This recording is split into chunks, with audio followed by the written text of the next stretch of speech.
In question 6, we are looking at the chi-squared test. So we've got some data here on 1,000 patients in 4 hospital wards and whether or not they have been infected or not.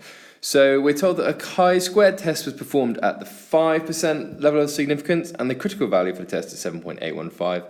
First of all, we're asked to find the expected value of the patients who became infected whilst in Nightingale ward. So remember, the way to do these is to look at the proportions for each category. So first of all, we're looking at the patients who became infected.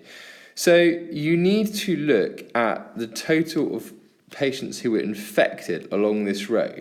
So in total, there were 100 patients who were infected. So there are 100 patients out of the total, which is 1,000.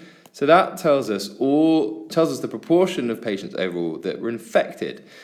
Next, then we need to look at the other category, which is the ward. So we're interested in the Nightingale ward. So if we look down the column, we can see that in total there were 330 people in the Nightingale ward in total, out of 1,000 patients. So what we do is we say we want this proportion here. So this is the proportion of patients who were infected.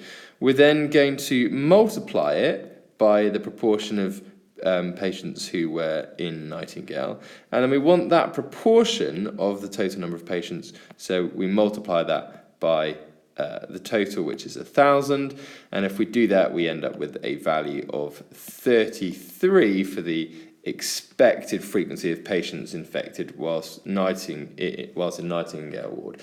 So what we're going to do now then is use our calculator. You're going to use a matrix, enter the data in the calculator and find the chi-squared statistic from your calculator, which should be 8.21.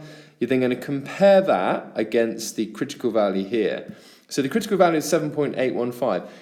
In order for us to reject the null hypothesis, we're going to have some strong evidence. So if it's strong evidence, our value needs to be higher than the critical value, which it is. So we can say that because our value is greater than the critical value, we are going to reject the null hypothesis, H0.